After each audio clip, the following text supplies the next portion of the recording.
2004년 대구시에서 5세의 장애아가 장롱 안에서 숨진 채 발견된 사건인데요.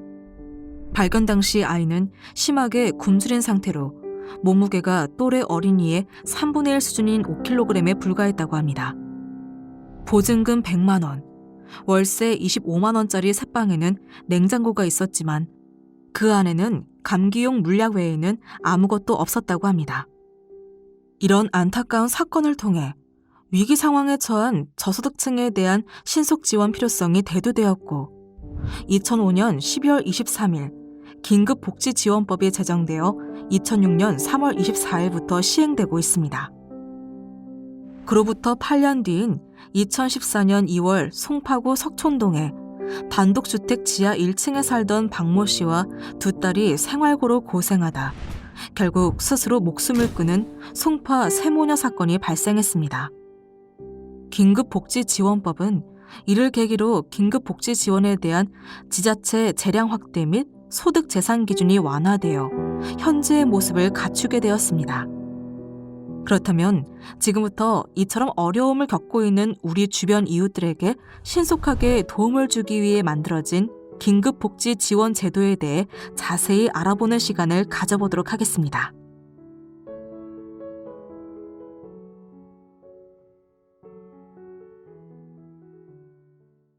먼저 긴급복지지원제도의 목적과 기본 원칙을 알아보도록 하겠습니다. 긴급복지지원제도란 무엇일까요? 긴급복지지원제도란 저소득 위기가구를 대상으로 위기 사유에 따라 생계, 주거, 의료비 등을 일시적으로 신속하게 지원하는 제도로 빈곤계층으로의 추락을 방지하기 위한 목적을 갖고 있습니다. 다음으로는 긴급복지지원제도의 기본 원칙 3가지를 살펴보겠습니다. 첫 번째 기본 원칙은 선지원 후조사 원칙입니다. 긴급지원 담당 공무원이 현장 확인을 한 후 포괄적으로 지원 필요성을 판단합니다. 접수 후 2일 이내에 우선 지원하고 추후 소득 재산 등을 조사하여 지원의 적정성을 심사합니다. 두 번째 기본 원칙은 단기 지원 원칙입니다. 긴급복지지원제도는 위기 상황에 처한 가구에 일시적으로 신속하게 지원하는 것으로 생계, 주거, 시설 이용, 연료비 지원은 1개월, 의료, 교육 지원은 1회가 원칙입니다. 생계, 주거, 시설 이용, 연료비 지원의 경우에는 시, 군, 구청장의 결정으로 2개월 추가 지원도 가능합니다. 그런데도 위기 상황이 지속되는 경우에는 긴급지원심의위원회를 통해 생계, 시설 이용, 연료비 지원은 3개월, 주거 지원은 9개월, 의료, 교육 지원은 1회의 추가 지원이 가능합니다.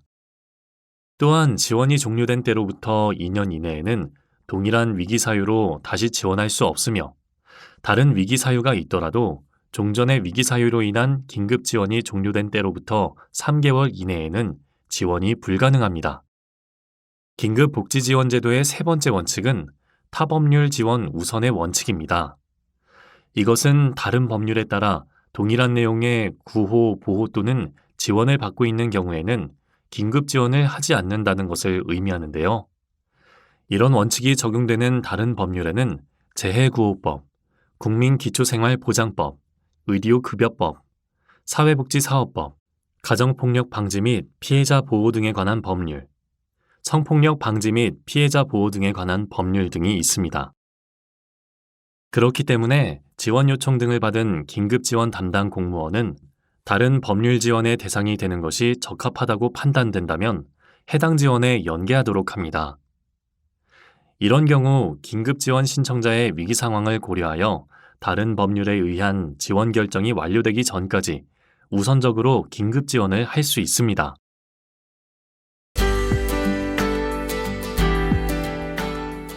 앞서 긴급복지지원제도가 어떤 것인지 대략적으로 알아보았다면 다음으로는 어떤 종류의 지원을 하는지 자세히 알아보는 시간을 갖겠습니다.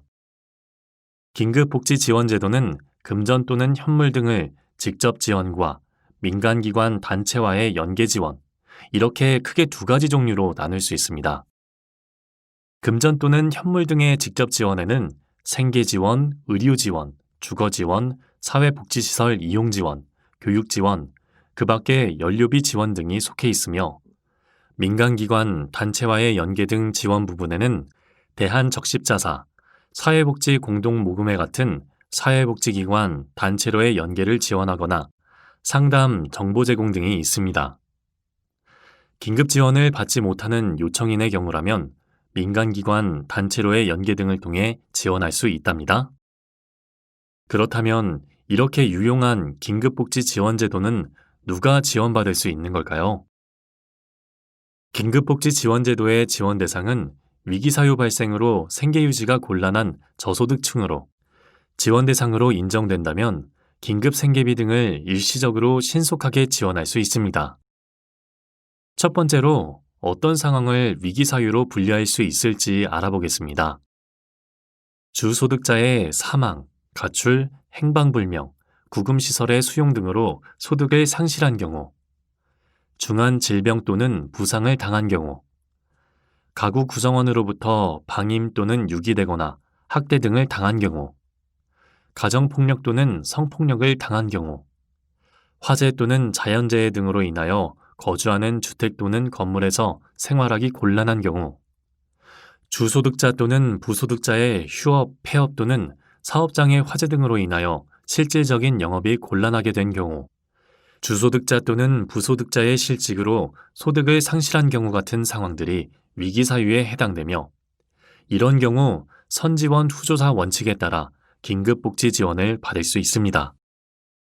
또한 가구원, 간호, 간병, 양육으로 인한 소득활동 미미, 기초수급 중지, 미결정, 수도, 가스 중단, 사회보험료, 주택임차료 체납 등 보건복지 불형에 따라 지자체 조례로 정한 사유가 발생한 경우도 위기사유로 인정됩니다. 그 밖에도 보건복지부 장관이 정하여 고시하는 경우에도 긴급복지 지원을 받을 수 있는데요. 주소득자와의 이혼, 단전된 때 교정시설 출소자 생계곤란, 가족으로부터 방임, 유기 또는 생계곤란 등으로 노숙을 하는 경우, 사각지대 발굴, 통합사례관리 대상자 또는 자살 고위험군으로서 관련 부서로부터 생계가 어렵다고 추천을 받은 경우가 있습니다. 이 밖에도 한시적으로 무급휴직 등으로 소득을 상실한 경우, 자영업자, 특수형태 근로종사자 또는 프리랜서의 급격한 소득 감소가 있는 경우에도 위기 상황에 해당될 수 있습니다. 다음으로는 긴급복지 지원제도의 소득 재산 기준을 알아보겠습니다. 소득의 경우 중위소득 75% 이하로 가구 규모별로 그 기준이 다릅니다. 화면의 내용을 통해 가구별 정확한 금액을 확인할 수 있습니다. 8인 이상 가구의 경우 1인이 증가할 때마다 66만 2,510원씩 증가하며 8인 가구의 중위소득 75% 금액은 620만 4,796원입니다. 재산의 경우에는 대도시 1억 8,800만 원, 중소도시 1억 1,800만 원, 농어촌 1억 100만 원 이하이며 금융재산은 500만 원 이하, 주거지원의 경우에는 700만 원 이하라면 긴급복지 지원제도를 이용할 수 있습니다. 이와 같은 기준들을 충족하는지에 대한 판단은 선지원 후조사 원칙에 따라 지원 후 사후조사, 적정성 심사 과정에서 이루어지게 됩니다. 다음으로는 긴급복지 지원제도에 보건복지부, 지방자치단체, 민간기관 등이 긴밀한 협력체계를 이루고 있는 각각의 역할과 기능에 대해 차례대로 살펴보겠습니다. 먼저 보건복지부는 긴급지원 정책개발, 사업지침 마련, 교육 및 홍보, 사업 모니터링을 담당하고 보건복지부는 긴급지원 담당기구로서 보건복지 상담센터를 두고 있는데요. 이곳에서는 365일 24시간 상담팀을 운영하고 있으며 지원 요청 또는 신고를 받게 되면 해당 시, 군, 구에 연계하도록 하며 이 경우 시, 군, 구에서는 연계건의 처리 과정과 지원 현황 정보를 상담센터에 통보해야 합니다. 다음으로 시, 군, 구는 긴급지원제도의 중추적인 역할을 담당하고 있는데요. 크게 두 가지, 시장, 군수, 구청장과 소속 긴급지원심의위원회로 역할이 나눠집니다. 시장, 군수, 구청장은 긴급지원기관으로서 시, 군, 구의 소속 공무원을 긴급지원 담당 공무원으로 지정하고 지원 요청하며 신고를 접수하고 현장 확인 및 긴급지원을 실시합니다. 또한 이후 사후조사를 실시하고 계속 지원이 필요한 자에 한하여 2개월의 범위 내에서 지원 연장을 결정하는 역할을 합니다. 시, 군, 구에 설치되어 있는 또 다른 기관인 긴급지원심의위원회는 긴급지원의 주요 사항을 심의 의결하는 역할을 합니다. 긴급지원심의위원회의 위원수는 위원장을 포함하여 15인 이내로 구성되며 위원회의 위원장은 시장, 군수, 구청장이 맡으며 제적 과반수의 출석과 출석 과반수의 찬성으로 의결합니다. 다음으로는 시도의 역할에 대해 알아보겠습니다. 긴급지원기관 조정과 이의 신청에 대한 결정 권한을 갖고 있는데요. 시장, 군수, 구청장으로부터 긴급지원기관의 조정을 요청받은 시도지사는 관할 시, 군, 구의 예산 확보 현황, 긴급지원 사업 실적 등을 고려하여 지체 없이 새로운 긴급지원기관의 지정 여부를 결정합니다.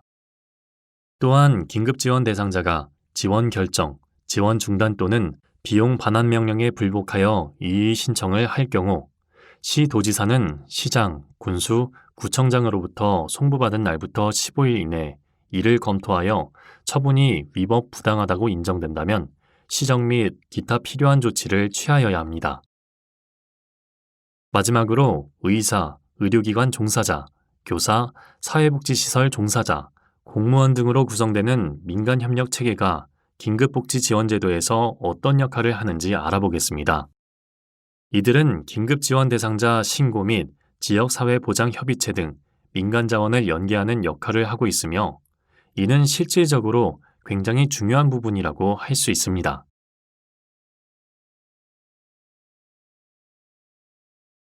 긴급지원에는 다양한 종류의 지원이 있는데요. 크게 주급여와 부가급여로 구분할 수 있습니다. 주급여에는 생계, 주거, 의료, 사회복지시설 이용 지원이 속해 있고 부가급여에는 교육, 해산비, 장제비, 연료비, 전기요금 지원이 속해 있습니다. 이 중 가장 대표적인 생계, 주거, 의료 지원에 대해 자세히 알아볼까요? 가장 먼저 생계 지원에 대해 알아보도록 하겠습니다. 생계 지원이란 긴급복지지원법 시행령 제2조에 해당하는 사유로 생계 유지가 곤란한 사람들을 대상으로 식료품비, 의복비 등 생계 유지에 필요한 비용 또는 현물을 직접적으로 지원하는 제도입니다. 이러한 생계 지원의 지원 방법 및 절차에는 어떤 것들이 있을까요? 먼저 금전 지원 원칙이 있습니다. 금전 지원 원칙의 경우 지원 결정 후 지체 없이 긴급 지원 대상자 명의의 금융기관 또는 채신관서 계좌로 입금합니다. 다만 금융기관 또는 채신관서가 없는 등의 사유로 계좌 입금이 곤란한 경우 긴급 지원 대상자에게 직접 지급할 수 있습니다. 예외적으로 현물 지원 가능한 경우도 있는데요. 긴급 지원 대상자가 거동이 불편하여 금융기관을 이용하기 어렵거나 직접 물품을 구매하기 곤란한 경우 등 현금으로 지원하는 것이 적당하지 않을 경우에는 현물을 지원할 수도 있습니다. 또한 주소득자가 중환질병 또는 부상을 당한 경우에는 주소득자가 입원하지 않고 자가 등에서 치료하는 때에도 지원이 가능합니다. 다만 중환질병 또는 부상으로 인한 실업급여, 보험금 등을 받고 있는 경우에는 제외되며 이런 경우 긴급지원 담당 공무원은 중환질병 또는 부상과 주소득자의 근로소득 상실 간 사실관계를 확인해야 합니다. 생계지원금은 가구 구성원 수에 따라 정해진 액수로 지급하며 1인 가구 기준으로 월 44만 1,900원, 4인 가구에는 119만 4,900원을 지원받을 수 있습니다. 또한 가구 구성원이 7인 이상인 경우 1인 증가할 때마다 22만 1,000원씩 추가 지원하게 됩니다. 생계지원의 경우 시장, 군수, 구청장에 의한 지원은 1개월 선지원이 원칙이며 2개월의 범위 내에서 연장 지원이 가능합니다. 다만 지원의 실효성과 행정 절차의 간소, 서민 생활 안정 등을 위해 기본적으로 3개월 지원을 우선 결정할 수 있습니다. 지원 결정 후 지원금은 3개월분을 일시에 지급하는 것이 아니라 가구 구성원 수의 지원 기준에 따라 매달 지급되게 됩니다. 또한 시장, 군수, 구청장에 의한 3개월의 지원에도 불구하고 위기 상황이 계속되는 경우에는 긴급지원심의위원회에서는 심의를 거쳐 3개월의 범위에서 추가 지원도 가능합니다. 집은 인간다운 삶을 유지함에 있어 가장 기본적인 부분이라고 할 수 있겠죠. 이번에는 긴급복지지원법 시행령 제4조에 속하는 주거지원에 대해 알아보도록 하겠습니다. 어떠한 위기 사유의 발생으로 임시거소 제공 또는 주거비 지원이 필요하다고 인정되는 사람은 주거지원의 지원 대상자가 될 수 있습니다. 주거지원은 대도시, 중소도시, 농어촌 지역에 따라 그리고 가구 구성원 수에 따라 주거지원 금액이 달라지는데요. 대도시 4인 가구의 경우 한 달에 64만 3,200원의 한도 내에서 지급됩니다. 위 표의 지원 기준은 상한 금액이며 가구 구성원이 7인 이상인 경우에는 1인 증가할 때마다 대도시 10만 2,300원, 중소도시 6만 7,000원, 농어촌 3만 8,300원씩 추가 지급합니다.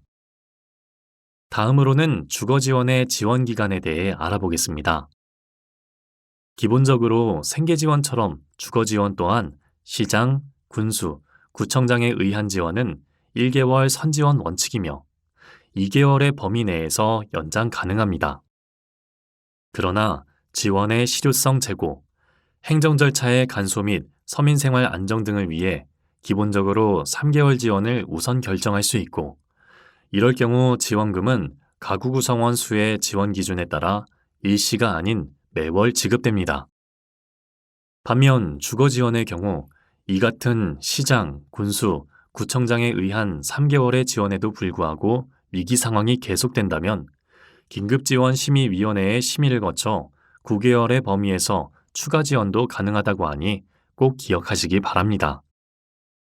다음으로는 중환질병 또는 부상으로 인하여 발생한 의료비를 감당하기 곤란한 사람을 지원하는 긴급복지지원법 시행령 제3조 의료지원에 대해 자세히 알아보겠습니다. 지원 대상의 구체적인 기준을 살펴보면 만성적으로 앓고 있는 질병은 원칙적으로 지원 대상이 되지 않고 타 의료비 지원을 수령한 이후의 잔액이 여전히 감당하기 어렵다고 인정되는 경우 의료비 지원이 중복되지 않는 금액에 대해 차액 지원이 가능합니다. 또한 자살 시도자에 대한 부상에 대한 의료 지원이 가능합니다. 암 환자, 희귀 난치성 질환자, 기초의료급여 수급자, 알코올 중독, 치매 등 각종 정신질환 등을 포함한 자세한 내용은 교환을 통해 확인하시길 바랍니다. 그런데 만약 의료 지원 요청 후 사망했다면 어떻게 될지 궁금한 분들이 있을 것 같은데요. 이런 경우에는 의료 지원 대상으로 인정받을 수 있습니다. 그러나 통계청 질병분류 4인 코드가 같은 동일 상병으로 이미 지원받은 사람은 대상에서 제외됩니다. 단 환부의 위치가 명확하게 구분되는 경우 각각의 지원을 인정된다고 합니다. 또한 상이한 상병일 경우에는 다시 의료 지원이 가능하며 동일 상병이라도 지원 종료 후 2년이 경과하면 다시 지원이 가능합니다. 이러한 기준에 부합한다면 의료 지원 대상자는 검사, 치료 등 의료 서비스 및 약제비를 지원받을 수 있습니다. 의료 지원은 퇴원 전 신청이 원칙이며 다만 입원 당시 유선전화, 팩스 등으로 명백하게 신청 의사를 밝힌 경우 예외적으로 퇴원 후 신청이 가능합니다. 긴급지원 대상자가 의료 지원을 신청한 경우 시장, 군수, 구청장은 현장 점검 및 진단서, 소견서 등 확인을 통하여 긴급지원 대상자 여부를 확인한 후 의료 서비스를 제공한 의료기관 또는 약국에 소요된 비용을 지급합니다. 의료 지원의 경우 총 5단계로 절차가 지원됩니다. 1. 의료 지원 요청 2. 현장 확인 등으로 대상자 여부를 3일 이내에 확인한 후 의료 지원 대상자 및 의료기관 등의 지원 결정 통보 3. 의료기관에서 진료, 처방약물 조제 등 4. 의료기관 등이 의료 서비스 제공에 소요된 비용을 시군구에 청구. 5. 시장, 군수, 구청장이 의료기관 등에 지급. 이렇게 5단계로 이루어지며 시, 군, 구청장은 사법에 따라 등록된 약국을 제외한 의료기관에서 건강보험 환자 진료비를 청구할 경우 반드시 긴급복지지원 구분자인 G코드를 입력할 수 있도록 안내해야 합니다.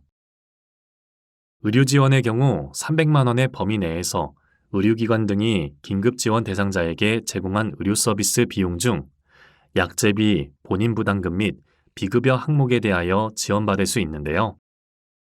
다양한 의료 지원의 지원 금액 및 지원 범위에 대해 자세히 살펴보겠습니다. 입원 또는 그에 준하는 정도의 질병 또는 부상에 따른 입원 진료 및 당일 외래 수술을 지원하고 수술에 준하는 시술을 포함하며 당일 외래 진료는 입원 및 수술 진료와 연계되는 경우에 한하여 인정됩니다. 간병비, 의료기구 구입비, 재증명료, 보호자 식대는 의료지원 항목에 포함되지 않습니다. 급여화된 상급병실 이용의 경우 본인 부담 상한액 산정 시 제외됩니다. 그에 따라 시군구청장이 진단서 등을 통해 불가피한 이용을 인정한 경우에 한해 최대 5일의 범위 내에서 선별급여의 형태로 지원할 수 있습니다.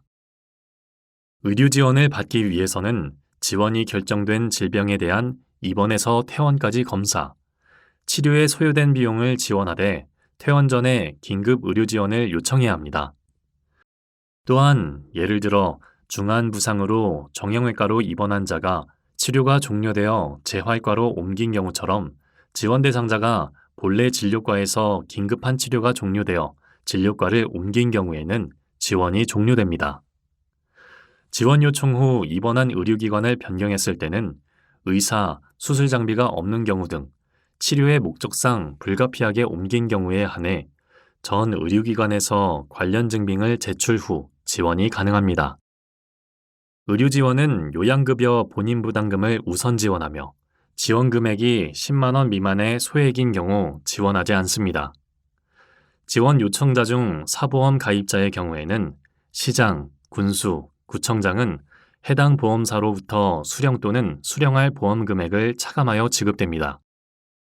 이러한 의료 지원은 1회 지원이 원칙이며 1회 지원 후에도 위기 상황이 계속되는 경우에는 긴급지원심의위원회의 심의를 거쳐 1회 추가 지원할 수 있습니다.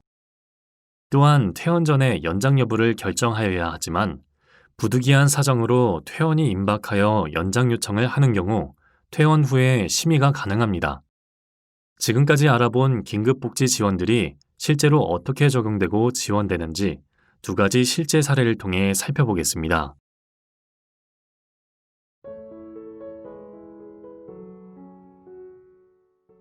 성실하고 책임감 있는 남편의 모습에 반해 베트남에서 한국으로 와 정착한 뚜엔 씨.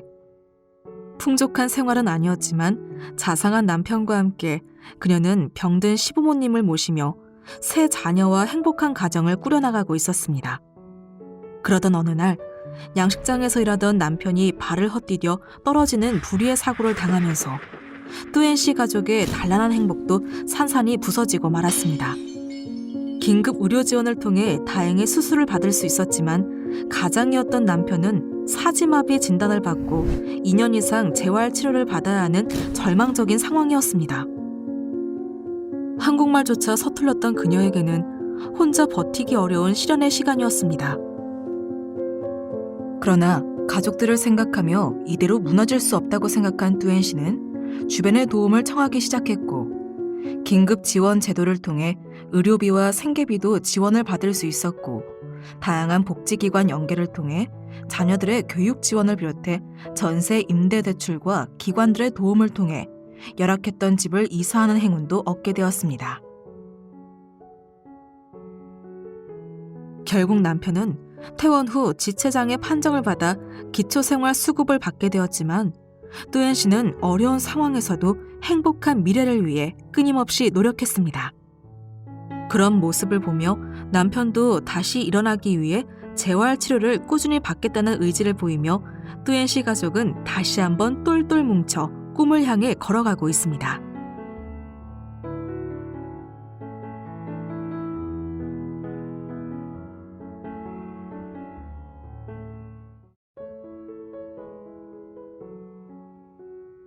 김보성 씨는 가구 공장에서 일을 하며 아내와 지적장애 1급 아들을 돌보는 행복한 가장이었습니다.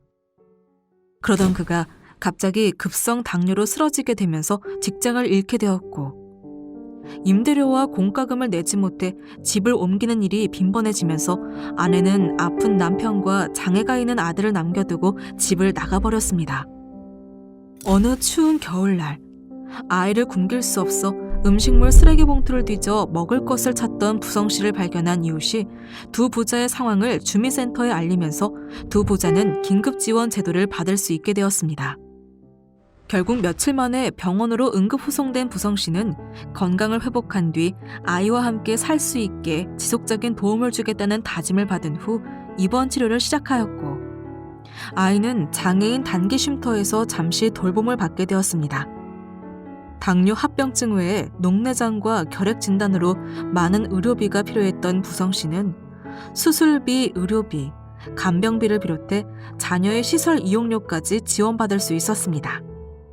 또한 퇴원을 한 뒤 시민들의 성금을 통해 생활 가전과 가구까지 지원을 받아 아이와 안정적인 생활을 할 수 있게 되었습니다. 도움을 청할 수조차 없이 힘겨운 상황에 있던 그에게 따뜻한 관심을 보여준 이웃들로 인해 부성 씨는 그토록 원하던 아이와 함께 행복한 가족을 지켜낼 수 있었습니다. 정말 어려운 상황에 처해 있었지만 긴급 의료 지원과 생계비 지원 등을 통해 갑작스런 위기 상황에서 헤쳐나올 수 있었던 뚜웬 씨와 부성 씨. 이처럼 긴급 복지 지원의 다양한 지원들은 개별적 지원으로 끝나는 것이 아닌 서로 다른 지원들이 종합적으로 연관되어 있습니다. 그렇다면 다음으로는 긴급 복지 지원의 다른 지원들에는 무엇이 있는지 살펴보도록 할까요? 아무래도 생계곤란을 겪는 취약계층을 긴급히 지원하는 제도의 특성상 사회복지시설 이용이 필요한 경우가 많이 있는데요. 가족 구성원으로부터 방임당하여 공동생활시설 이용료가 발생한 경우 같은 경우가 대표적인 지원 예시라고 할 수 있습니다. 이러한 상황들을 지원하기 위해 긴급복지지원제도는 사회복지시설 이용 지원을 통해 위기 사유의 발생으로 사회복지시설에서 제공하는 서비스가 필요하다고 인정되는 사람을 대상으로 시설 이용 실비를 지원하고 있습니다. 사회복지시설 이용의 지원 상한액은 1인 가구 53만 5,900원, 4인 가구 145만 500원으로 가구원 수에 따라 서로 상이합니다. 또한 사회복지시설 이용은 1개월 지원이 원칙이지만 최대 6개월까지 지원이 가능합니다. 이미 긴급복지 지원을 받고 있지만 다른 기타 지원들이 필요한 상황에는 어떻게 지원이 가능할까요? 바로 기타 지원을 통해서 가능한데요.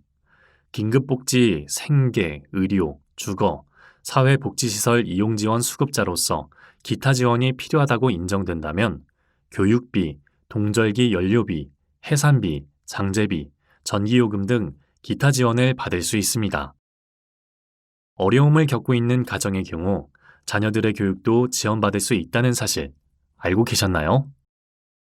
긴급복지 교육 지원의 지원 대상은 학교 또는 시설에 입학하거나 재학 중인 사람 중 교육비 지원이 필요하다고 인정하는 사람이며 초등학교, 공민학교, 중학교, 고등공민학교, 고등학교, 고등기술학교, 특수학교, 평생교육시설에서 교육받는 자녀가 있다면 도움을 받을 수 있습니다. 교육 지원의 경우 수업료, 입학금, 학교 운영 지원비 및 학용품비 등을 금전이나 물품으로 지급받을 수 있습니다.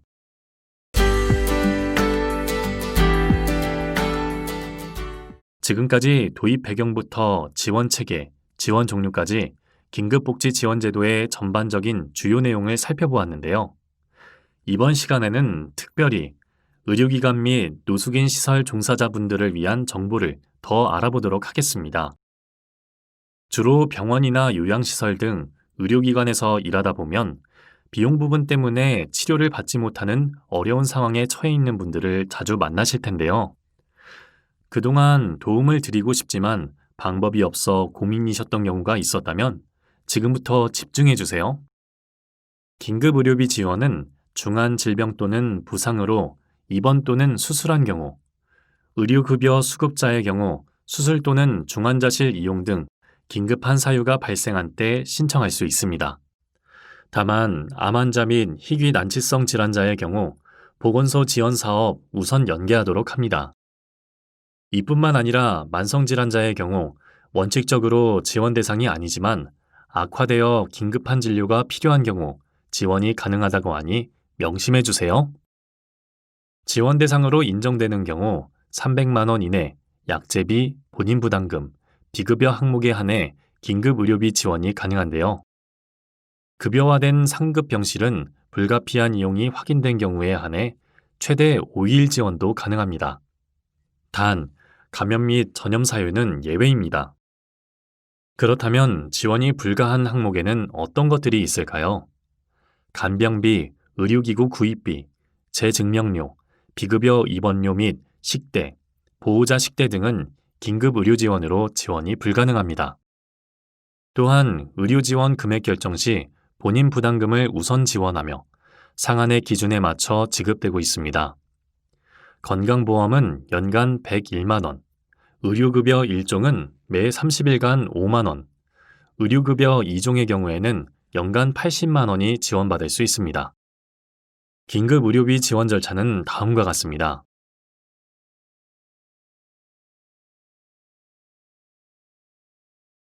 다음으로는 노숙인 시설 종사자분들을 위한 내용도 알아보겠습니다. 가족으로부터 방임, 유기 또는 생계유지 곤란 등으로 노숙한 지 6개월 미만인 노숙인의 경우 긴급복지 지원을 지원받을 수 있습니다. 신청한 노숙인 시설 및 노숙인 종합지원센터에서 주거지원 등에 대한 임시거주지 마련 및 사후관리 협조가 이루어집니다.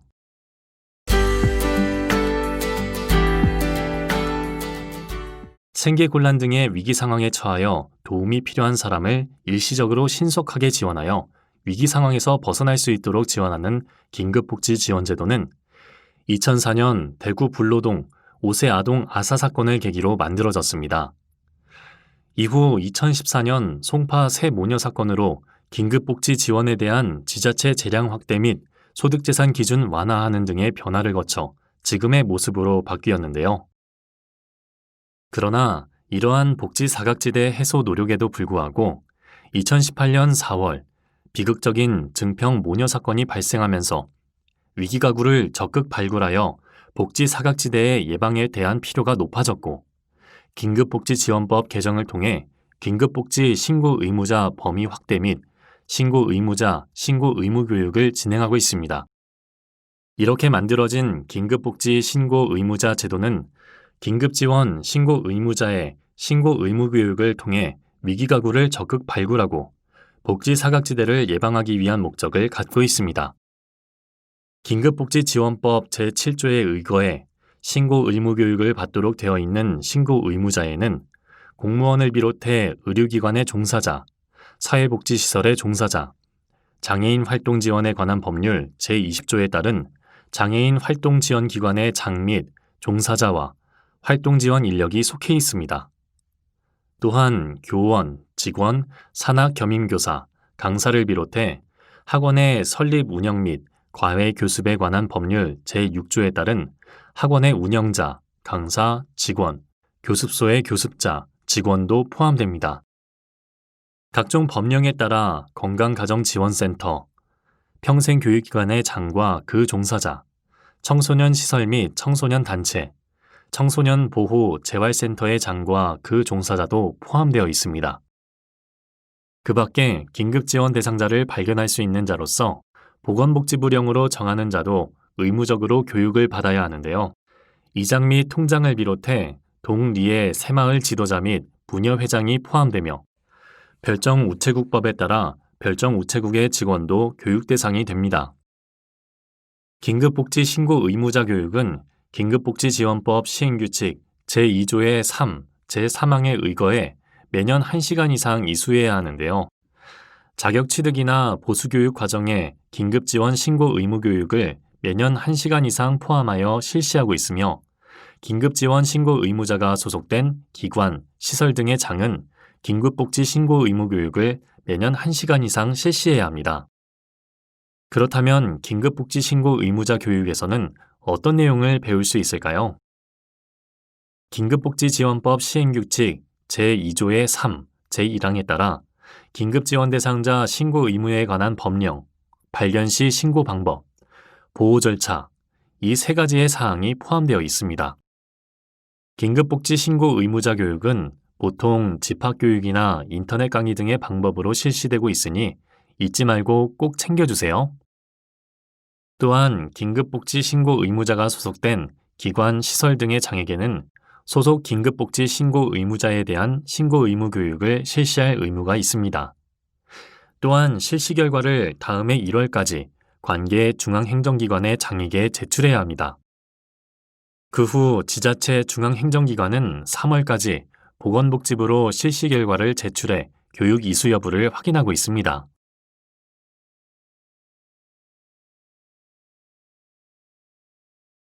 다음으로는 긴급신고 의무자 법령 및 범위에 대해 알아보겠습니다.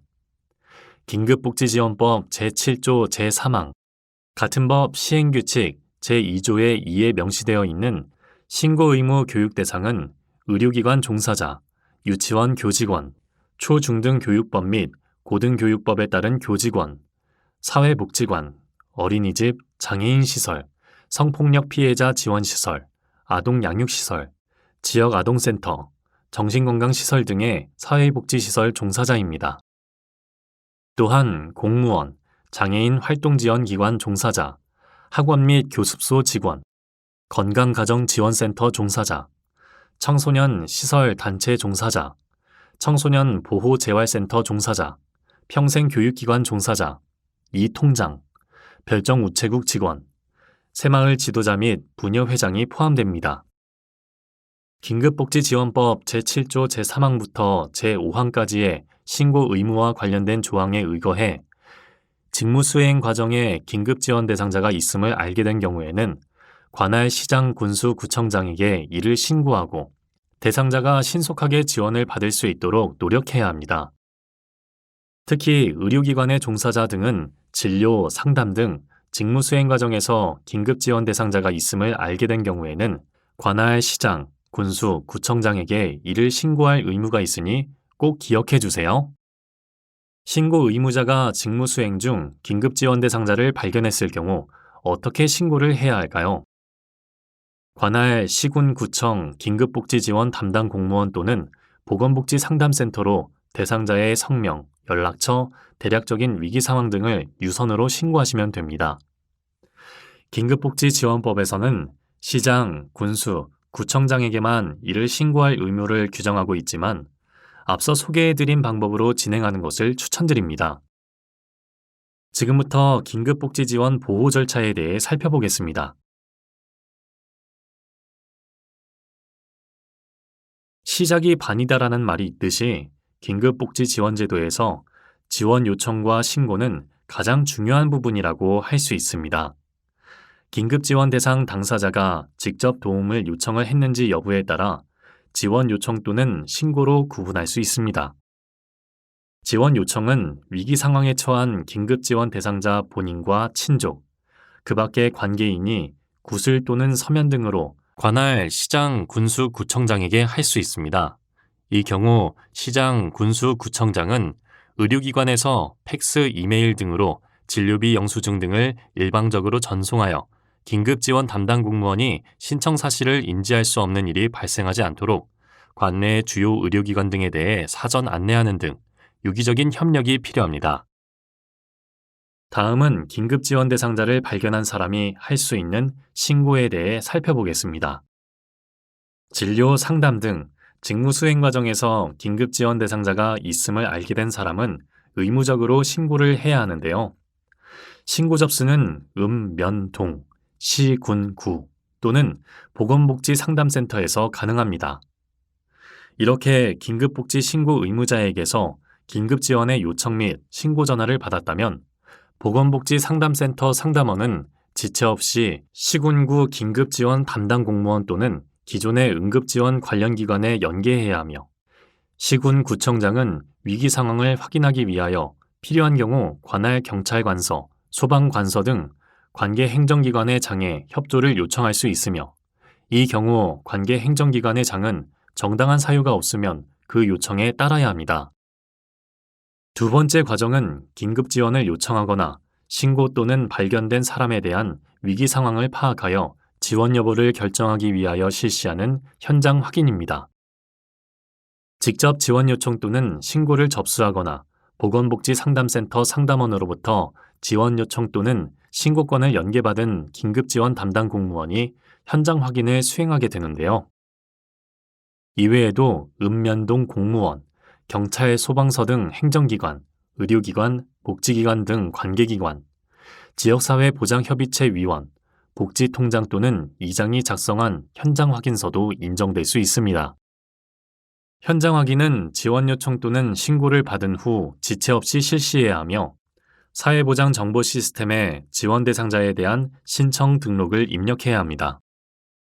현장 확인을 통해 지원의 필요성이 인정된다면 시장, 군수, 구청장은 긴급지원 담당 공무원의 지원을 결정하고 지원해야 합니다. 다음 절차는 사후조사로 긴급지원 대상자의 소득 또는 재산 등을 조사하여 우선 실시한 선지원이 적정한지 여부를 판단하는 근거를 확보하기 위해 실시하게 됩니다. 지원 결정일로부터 1개월 이내에 사후조사를 완료하는 것이 원칙입니다. 그 후 긴급지원심의위원회에서 시장, 군수, 구청장의 사후조사 결과를 참고하여 우선 실시된 지원의 적정성 여부를 심사합니다. 계속되는 위기 상황을 해소하기 위해 추가적인 지원이 필요한 경우 지원 연장 결정을 하게 되는데요. 연장 결정은 시군구와 긴급지원심의위원회에서 할 수 있습니다. 만약 이 과정 중에서 거짓 또는 그 밖의 부정한 방법으로 지원받은 것이 밝혀질 경우 지원액의 전부 또는 일부를 환수하게 됩니다. 또한 거짓 또는 그 밖의 부정한 방법으로 지원받은 것은 아니더라도 부적정한 지원이었던 것으로 사후에 드러난 경우에는 지원액의 전부 또는 일부를 환수할 수 있습니다.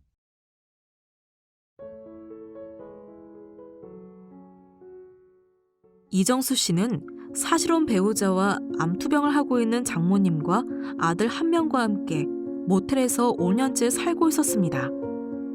사업 실패 후 일자리를 잃고 수입도 일정치 않아 월세가 10개월가량 밀려있던 상황. 급기야 모텔에서는 단전 단수 조치를 취하며 강제 퇴거 도촉하자 그는 모텔 사장과 다툼하던 도중 경찰 조사까지 받게 되고 맙니다. 그러나 다행히도 정수 씨 가족의 열악한 주거 환경과 경제적인 어려움을 알게 된 경찰관이 동주민센터에 신고해 주었고 이후 국가 긴급복지를 통해 급한 생활비를 3개월 동안 지원받을 수 있었습니다.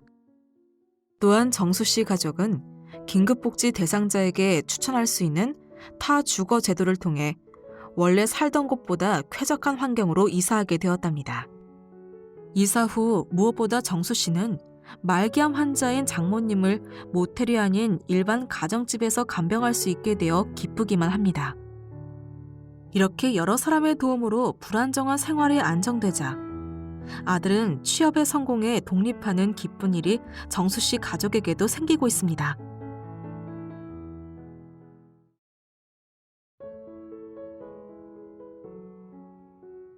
인적사항 파악 및 병원비 지원 검토를 요청하는 112의 신고 전화로 발견된 자살 시도자 김빛나 씨. 그녀는 내방 상담을 했지만 실업급여를 받고 있어 복지 대상자는 해당이 되지 않아 실업급여 종료 후 다시 상담하기로 한 대상자였습니다. 빛나 씨는 신고를 전달받은 담당자가 곧바로 입원 병원에 찾아가 상담을 한 후 긴급 복지 지원을 받을 수 있었습니다. 그러나 며칠 후 이웃들에게 여성이 살던 원룸에서 강아지 짖는 소리가 너무 시끄럽다는 민원이 들어왔습니다. 이에 현장 방문을 해보니 강아지 7마리가 철창 속에 갇혀있던 빛나 씨의 집은 그녀의 마음처럼 심각한 상태였습니다.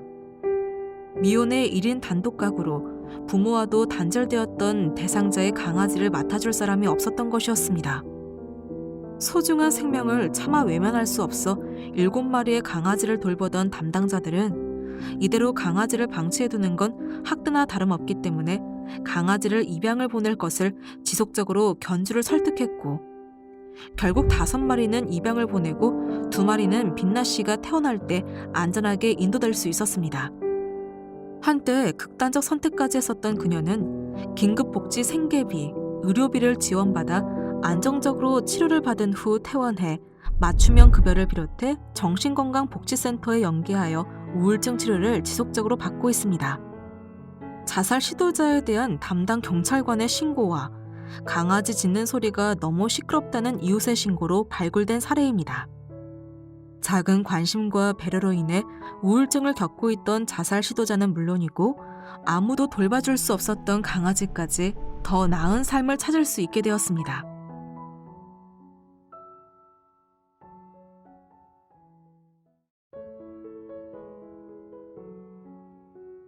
보건복지상담센터 129 콜센터에 걸려온 한 어머니의 절박한 전화 한 통. 더 이상 주변에 도움을 청할 형편이 안 돼요.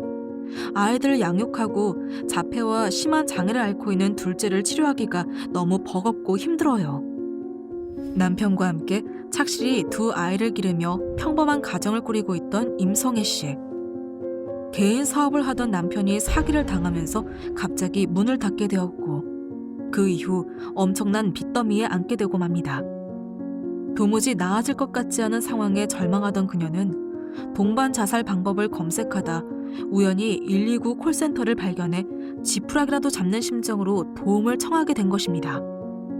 일반 가정으로 사회복지 서비스 정보를 몰랐던 임성애 씨는 긴급 복지 사업을 알게 되었고 삶의 희망을 다시 가질 수 있게 되었습니다. 가장 우선적으로 필요했던 긴급 생계비가 지원되면서 경제적인 불안감이 서서히 안정되었고, 자신을 자책하며 술독에 빠져있던 남편도 서서히 작은 일부터 하나씩 시작하며 자리를 찾아가게 되었습니다.